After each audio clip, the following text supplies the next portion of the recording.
ದಿನಾಂಕ 25/6/2026 ನಮ್ಮ ರಾಜ್ಯ ವಕೀಲರ ಸಂಘದ ಆಡಳಿತ ಮಂಡಳಿಯವರು ಅಧ್ಯಕ್ಷರು, ಕಾರ್ಯದರ್ಶಿ, ಖಜಾಂಚಿಗಳೆಲ್ಲ ನಡೆಸಿರ್ತಕ್ಕಂಥ ಪತ್ರಿಕಾಗೋಷ್ಠಿಯಲ್ಲಿ ಕೆಲವೊಂದು ಆರೋಪಗಳನ್ನ ನನ್ನ ಮೇಲೆ ಮಾಡಿದ್ದಾರೆ.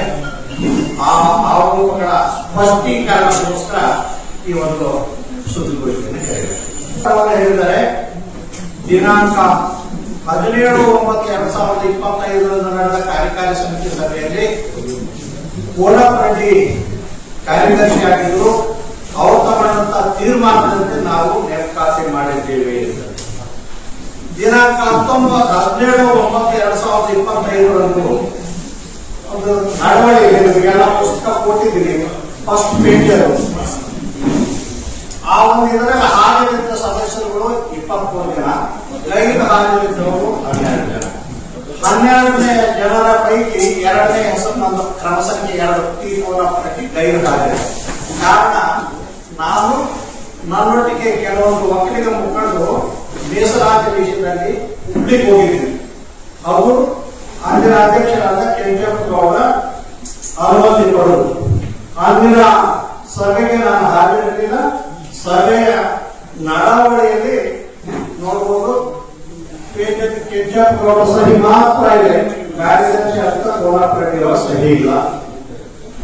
ಇಲ್ಲಿ ಸಂಘಗಳಲ್ಲಿ ಯಾವುದೇ ಒಂದು ವಿದ್ಯಾಸಂಸ್ಥೆಗೆ ಅದು ಉಪಕರಣ ತಂದುಕೊಡೋದಿರಲಿ, ಕಟ್ಟಡ ಕಟ್ಟುವುದಿರಲಿ, ನೇಮಕಾತಿ ಇರಲಿ, ಅವರು ನಮಗೆ ಇಂಥ ಸಮಸ್ಯೆಗಳಿವೆ, ಇವನ್ನ ಮಾಡಿಸಿಕೊಳ್ಬೇಕು ಅಂತ ಕಾರ್ಯದರ್ಶಿಗೆ ಅರ್ಜಿ ಕೊಟ್ಟರೆ ಕಾರ್ಯದರ್ಶಿ ಕಾರ್ಯಕಾರಿ ಮಂಡಳಿಯ ಮುಂದೆ ಕಾರ್ಯಸೂಚಿಯಲ್ಲಿಟ್ಟು ಅದನ್ನ ಮಂಡಿಸ್ತಾರೆ.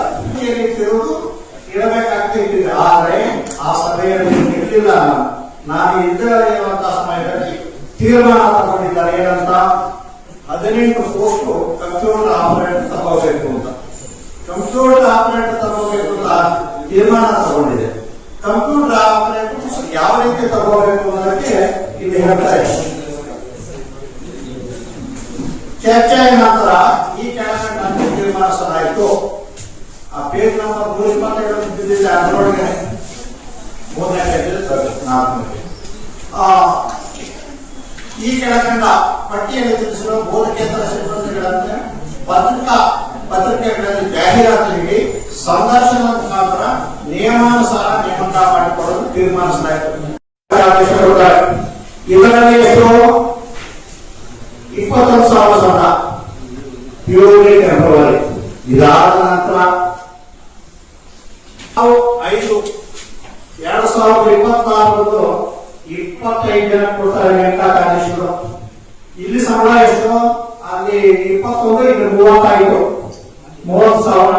ಅದಕ್ಕೆ ನೀವು ಬುಕ್ಸ್ ಕೊಟ್ಟಿದ್ರು. ನಾನು ಬರೀ ಬಾಯಿ ಮಾತ್ರ ಈ ತೋರಿಸ್ಬಿಟ್ಟು ಸುಮ್ಮನೆ ಬರ್ಲಿಲ್ಲ.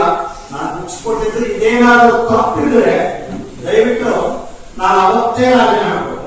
27ನೇ ತಾರೀಕು 27ಕ್ಕೆ,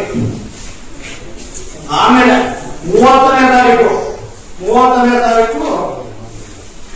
ಸುಮಾರು ಜನ ಕೊಟ್ಟು 8 ಜನಕ್ಕೆ, 4ನೇ ತಾರೀಕು ಒಬ್ಬರು ಕೊಟ್ಟರು, ಆಮೇಲೆ 5ನೇ ತಾರೀಕು ಒಬ್ಬರು ಕೊಟ್ಟರು, ಆಮೇಲೆ 26ಕ್ಕೆ ಇನ್ನೊಬ್ಬರು ಕೊಟ್ಟರು. ಅಂದ್ರೆ ತಮಗೆ ಬೇಕಾದಂಗೆ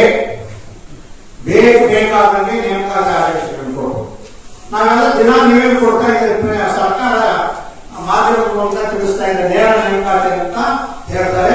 ಅದಕ್ಕೆ ಒಂದು ಪತ್ರಿಕೆಗಳಲ್ಲಿ ಜಾಹೀರಾತು ಕೊಡ್ತಾರೆ. ಯಾವ ಹುದ್ದೆ, ಏನ್ ಕನಿಷ್ಠ ವಿದ್ಯಾರ್ಹತೆ, ಏನ್ ಸಂಬಳ, ಯಾವಾಗ ಅರ್ಜಿ ಸಲ್ಲಿಸೋದು, ಕೊನೆಯ ದಿನಾಂಕ, ವಯೋಮಿತಿ ಏನು, ಅದಕ್ಕೆ ಕ್ವಾಲಿಫಿಕೇಶನ್, ಕನಿಷ್ಠ ವಿದ್ಯಾರ್ಹತೆ ಎಲ್ಲ ಡೀಟೇಲ್ಸ್ ಕೊಡ್ತಾರೆ. ಅದನ್ನ ಈ ಸಂಘದಲ್ಲಿ ಯಾರು ಈ ಆಡಳಿತ ನಡೆಸ್ತಾ ಇದ್ದಾರೆ ಈ ಪುಣ್ಯಾತ್ಮರಿಗೆ ಯಾರಿಗೂ ಗೊತ್ತಿಲ್ಲ. ಹಾಗಾಗಿ ಅವರಿಗೆ ಇಷ್ಟ ಬಂದವರಿಗೆ ನಿಮಗೆ ಸಂಘದಲ್ಲಿ ಹೋದ್ರೆ ಏನ್ ಜಾಬ್ಗೋಸ್ಕರ ಕಮಿಷನ್ ಕೊಡ್ತೀರಿ, ಏನ್ ಕೊಡ್ತೀರಿ ಅಂತ ಕೇಳುವಂತ ಪರಿಸ್ಥಿತಿ. 37 ಜನ SDA ಕಂಪ್ಯೂಟರ್ ಆಪರೇಟರ್, ಅಲ್ಲಿ ಬೇಕಾಗಿದ್ದ 18 ಜನ ಕಂಪ್ಯೂಟರ್ ಆಪರೇಟರ್, ಇಲ್ಲಿ SDA ಸೇರಿಸಿದ್ರು ಅದಕ್ಕೆ. ಆಮೇಲೆ ಇಬ್ಬರಿಗೆ ಡಾಟಾ ಎಂಟ್ರಿ ಆಪರೇಟರ್ ಕೊಟ್ಟು, ಒಬ್ಬರಿಗೆ ಬರೀ SDA ಕೊಟ್ಟು, ನಿಮ್ಮಲ್ಲಿ ಇನ್ನೊಂದು ನಮ್ಮ ಸಂಘದಲ್ಲಿ ತೀರ್ಮಾನ ಆಗಿರೋದು ಕನಿಷ್ಠ ವಿದ್ಯಾರ್ಥಿ ಈ ಒಂದು ಯಾವುದಕ್ಕೆ ಕಂಪ್ಯೂಟರ್ ಆಪರೇಟರ್ಗೆ ಡಿಗ್ರಿ ಇರಬೇಕು, ಕಂಪ್ಯೂಟರ್ ನಾಲೆಡ್ಜ್ ಇರಬೇಕು, ಕನ್ನಡ ಮತ್ತು ಇಂಗ್ಲಿಷ್ ಟೈಪಿಂಗ್ ಬರಬೇಕು ಅಂತ. ಈಗ ಆಯ್ಕೆಯಾದವರಲ್ಲಿ ಕಾಲುಭಾಗಕ್ಕೂ ಕೂಡ ಈ ನಾಲೆಡ್ಜ್, ಕಾಲುಭಾಗ ಜನಕ್ಕೂ ಕೂಡ ಈ ನಾಲೆಡ್ಜ್. ಸೋಲಗಳು ತರ ಕಳಿಸ್ಕೊಡೋದಿಲ್ಲ, ಓದಿಗಳು ಸೋಲುತ್ತೆ ಅಂತ ಸಂಘ ಹುಡುಕೋಗ್ತಾರೆ ಭಯದಿಂದ. ಈಗ 4 ವರ್ಷ ಸಂಘ ನಡೀತಿ, ಯಾವ ಮಾಧ್ಯಮದ ಮುಂದೆ ಬರಲಿಲ್ಲ. ಕಾರಣ ಸಣ್ಣ ಪುಟ್ಟ ಇದ್ರು ಕೂಡ ಅದು ಸಹಕಾರ ಏನಾದ್ರು ದೂರ ಕೊಡ್ತಿದ್ವಿ, ಸಣ್ಣ ಪುಟ್ಟ ಏನಾದ್ರೂ ರೊಮಾನ್ಸ್ ಆಗಿದೆ ಅಂದ್ರೆ ಸರಿಪಡಿಸ್ಕೊಂತಿದ್ವಿ. ಈಗ 4-5 ತಿಂಗಳಿಂದ ಸಂಪೂರ್ಣವಾಗಿ ಹಾದಿ ತಪ್ಪಿ ಚುನಾವಣೆಗೆ ಹಣಕಾಸು ತಯಾರಿಗೆ ಶುರುವಾಯಿತು. ಹಾಗಾಗಿ ನಾವು ಈ ನಿಮ್ಮೆಲ್ಲರ ಮುಂದೆ ಬರಬೇಕು. ಶ್ರೀರಂತ ಸುಳ್ಳಿನ ಸಾಧಾರಣ ಏನ್ ಹೇಳ್ತಾರೆ, ಯಾರು ಕಪ್ಪು ಪಟ್ಟಿಗೆ ಸೇರಿಸಿದ್ರು ಅವರಿಗೆ ಕಾಂಟ್ರಾಕ್ಟ್ ಕೊಟ್ಟಿದ್ದಾರೆ ಅಂತ ದಾಖಲೆ ತಂದಿದ್ದೀನಿ.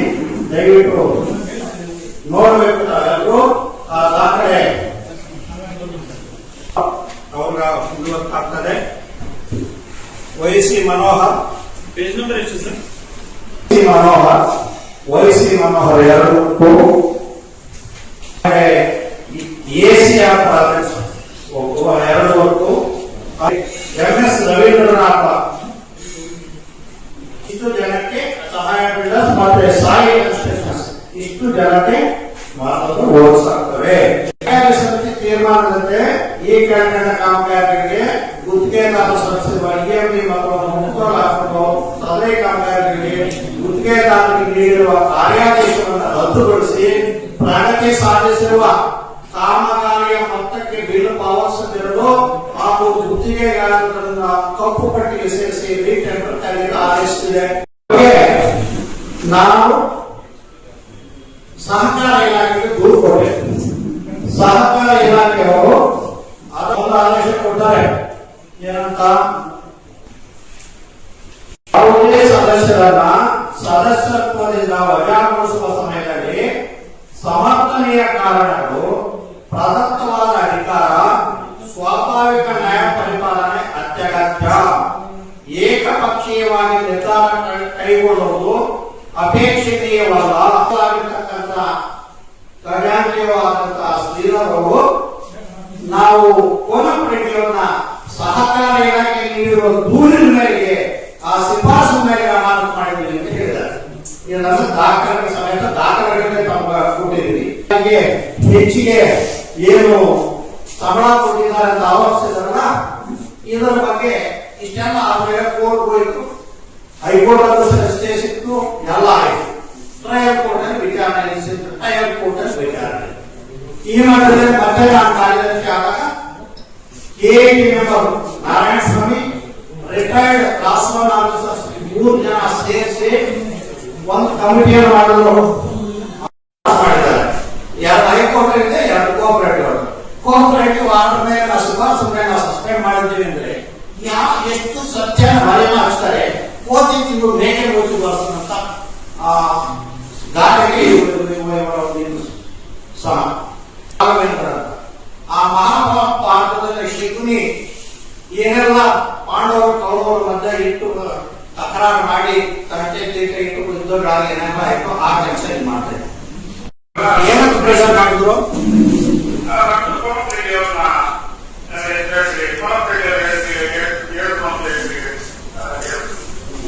ಕೋನಪ್ರೆಡ್ಡಿ ಅವ್ರು ಹೇಳುದು ಅಂತ ಹೇಳಿ ಬರ್ಕೊಡಿ ಅಂತ.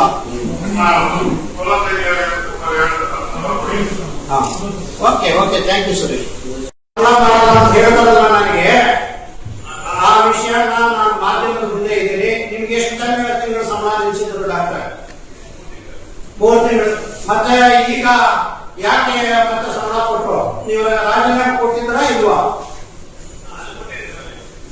ರಾಜೀನಾಮೆ ಕೊಟ್ಟಿದ್ರಿ. ನಾ ಮೀಡಿಯಾ ಮುಂದೆ ಇದ್ದೀನಿ, ಯಾಕಂದ್ರೆ ಸತ್ಯಾಸತ್ಯತೆ ಮೀಡಿಯಾ ಗೊತ್ತಾಗಲಿ ಅಂತ.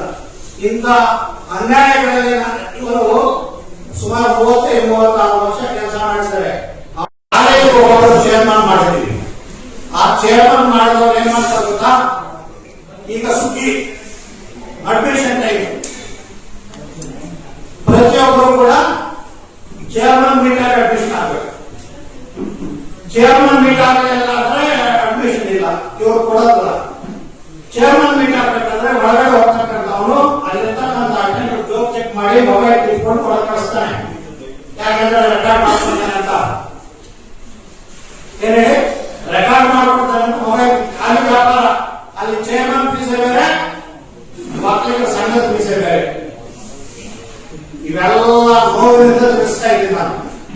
ಸಂಘಕ್ಕಾಗ್ತಕ್ಕಂಥ ಅನ್ಯಾಯ. ಇನ್ಕಮ್ ಟ್ಯಾಕ್ಸ್ ಅಲ್ಲಿ 2011ರಿಂದ 2025 ತನಕ ರಿಯಂಬರ್ಸ್ಮೆಂಟ್ ಆಗಿರಲಿಲ್ಲ. 38 ಕೋಟಿ 66 ಲಕ್ಷ 38 ಕೋಟಿ 66 ಲಕ್ಷ ಇನ್ಕಮ್ ಟ್ಯಾಕ್ಸ್ ಇಂದ ನಾನು ಕಾರ್ಯದರ್ಶಿಯಿಂದ ಬಂದಿದ್ದು. ಆಮೇಲೆ ಶ್ರೀನಿವಾಸ ತಿಳ್ಕೋಬೇಕು, ಡೆಪ್ಟಿ ಮೇಯರ್ ಆದವರು ಕಾರ್ಪೊರೇಷನ್ ಟ್ಯಾಕ್ಸ್ ಸಂಘಕ್ಕೆ ಯಾವ ಎಜುಕೇಶನಲ್ ಇನ್ಸ್ಟಿಟ್ಯೂಷನ್ ಇದೆಯೋ ಅವ್ರು 25% ಕಟ್ಟಬೇಕಾಗಿರೋದು, ಉಳಿದದ್ದು ಕಟ್ಟಲಿಲ್ಲ ಅಂತ ಹೈಕೋರ್ಟ್ ಆದೇಶ ಇತ್ತು. ಆದೇಶದ ಮೇಲೆ ನಾ ಹೈಕೋರ್ಟ್ ಹಾಕಿ ನಮ್ಮ ಸಂಘದ ಎಲ್ಲಾ ಆಸ್ತಿಗಳಿಗೆ 25% ಕಟ್ಟೆ ಮಾಡಿದ್ರಿಂದ ಕೋಟ್ಯಾಂತರ ರೂಪಾಯಿ ಉಳಿತು. ಆಮೇಲೆ GST ಕೆಲವೊಂದಿಲ್ಲ